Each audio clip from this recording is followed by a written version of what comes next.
My childhood, I had a really interesting childhood.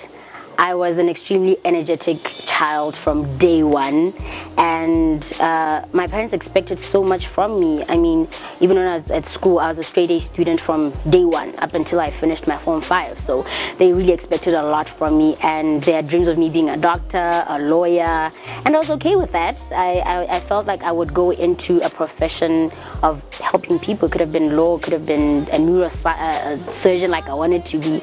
And I had a lot of friends. I was a very sociable kid, and I had many friends. I did everything.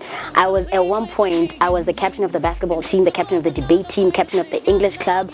I was president of the SRC. I was the deputy head girl. I was that girl that people did not like because I was very popular at school, but I think that helped me to be the person that I am today because I'm very unapologetic about it. I worked hard to be where I am, and I always knew that I would be someone that people look up to or people relate well with.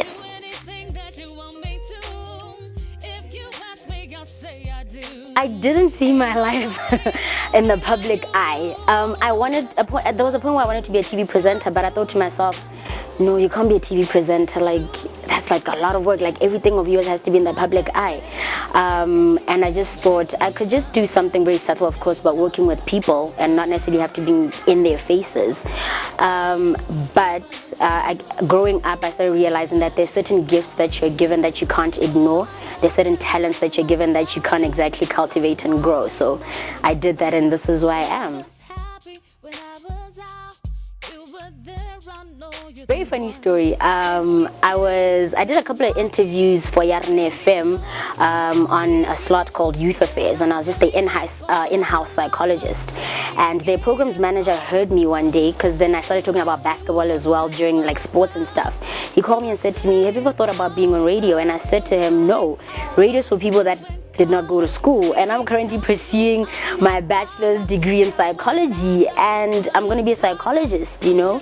And he said, "You know what, just try it and you let me know what you think about it." And I did, and I was great at it, and people enjoyed having me on air, and I just decided, you know what, there's certain doors that you shouldn't shut before you even explore what's behind them. So I decided to try the whole radio thing, and here I am, 3 years into it, and I'm loving it. I do not regret opening that door.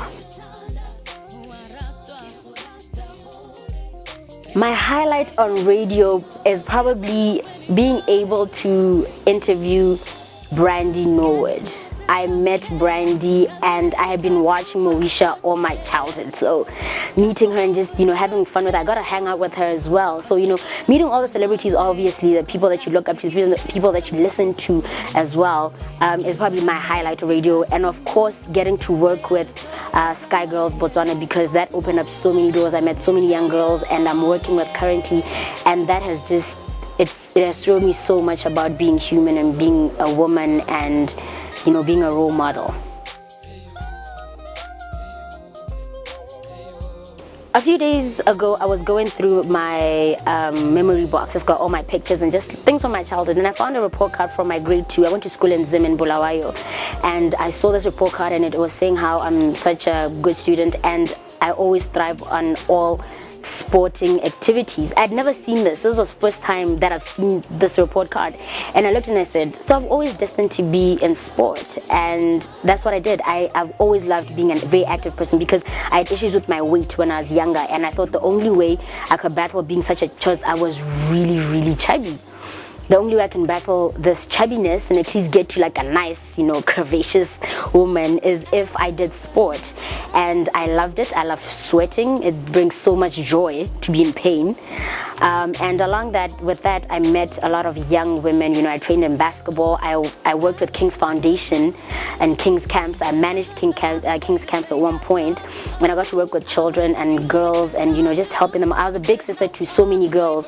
And that's how it started with me trying to grow women, because growing up I always wanted someone I could talk to that could understand me, that wouldn't judge me, that wouldn't be my mother and tell me, no, do this and that, don't do it that way. And I wanted a big sister because my big sister was busy doing her thing, so I really didn't have someone to talk to, and that's what I see myself as. I feel like I was put on earth to be someone's big sister. and I've embraced it, and I'm absolutely loving it. My mother inspires me because my mother worked so hard to give me what I have. I've always been given what I wanted. That could be a bad thing or a good thing, but I've always gotten what I wanted from traveling. I traveled so much when I was younger. I explored Botswana Kilimunye. My mom was there for me. Whatever it is that I want, if I wanted her at a basketball game, no matter what she was doing, she would be at a basketball game cheering me. She was my #1 cheerleader, and she kind of gave me the strength. She made me the person that I am in terms of my strength and my character.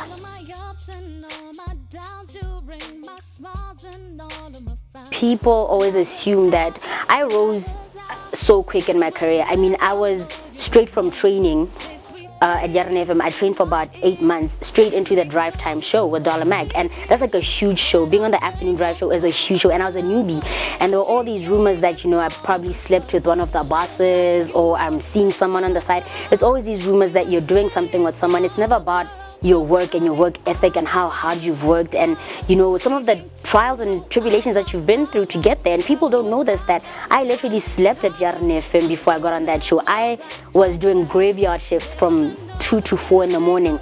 Right after that, I was on NRS, which is part of their sales department. I would be looking for clients for Yarn FM. I'd be doing that until 9 or 10, and then I'd have 2 features, which is consumer news as well as the Olympic Gold Rush. So I was literally working, and at the same time I was PRO of the Botswana Basketball Association, and then went on to be the manager of the national team. I've done so much behind the scenes, and people don't know these things, and they always assume a certain way because I carry myself in a certain way, because I'm very unapologetic about the person that I am, because I feel I deserve where I am right now because I really worked hard in a short time, and it's okay. It's okay to do that. Our journeys are different. Someone takes 10 years to get where I am. I took 6 months, and I am not sorry about it at all.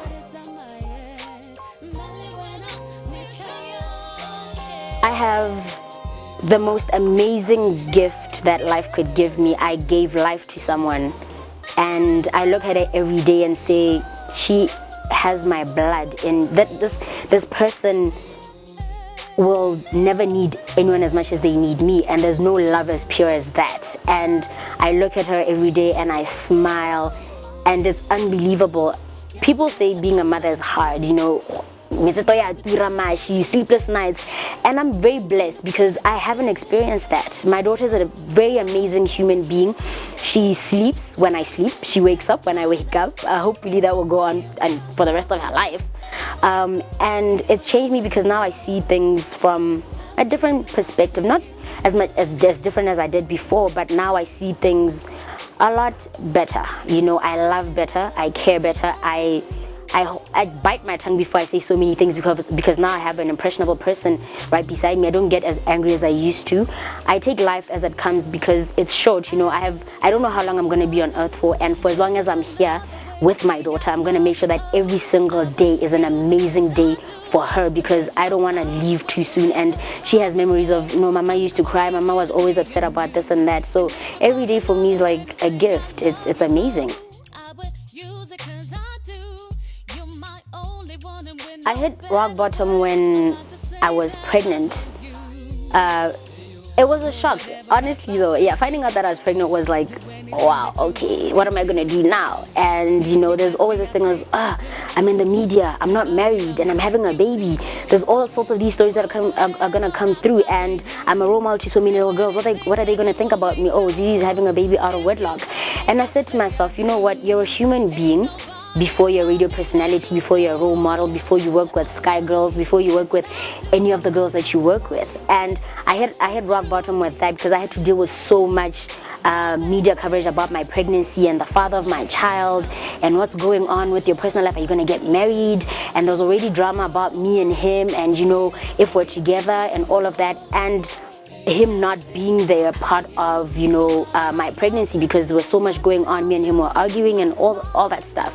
So I felt like I was carrying this person inside me, but everything else outside is so chaotic. Even at work, I'd go to work and I'd be crying right before 11, and as soon as that mic goes on, I need to forget about all my problems and be because there's someone out there crying right now, and them hearing my voice or me saying something makes them feel so much better. So for me, it was that I had to be strong for everybody else except myself, and I wasn't.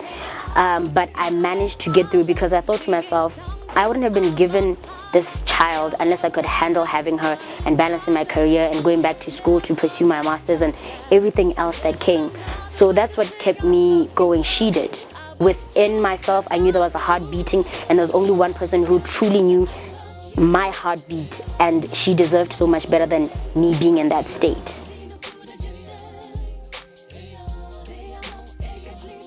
2016 is going to be a great year. I'm very excited about it. I have so many projects lined up. Not only are we celebrating 50 years of independence, which I'm going to be a part of greatly, but I'm also planning on working a lot with the UN through UNICEF to work on a lot of projects in terms of volunteering my time to help anyone who's in need, especially with young females. There's so much that we're dealing with as women, and I feel like I'm supposed to, or I was put on earth to do these things, and I'm going to be volunteering a lot of my time, even with just organizations like the SOS, with Stepping Stones, and of course the Yarn FM Foundation.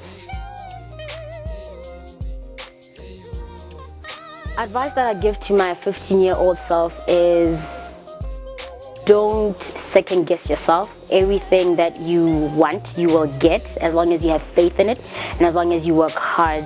Don't worry about what everybody else thinks about you. Trust me, they're going to be saying that for the rest of your life. It's not going to change. You are a very unique person, and God made you that way. Appreciate it, and it's okay to be that way. Just be true to yourself. Everything is going to be okay. Trust me, I got you. And we're going to have an amazing life. So just be proud of yourself.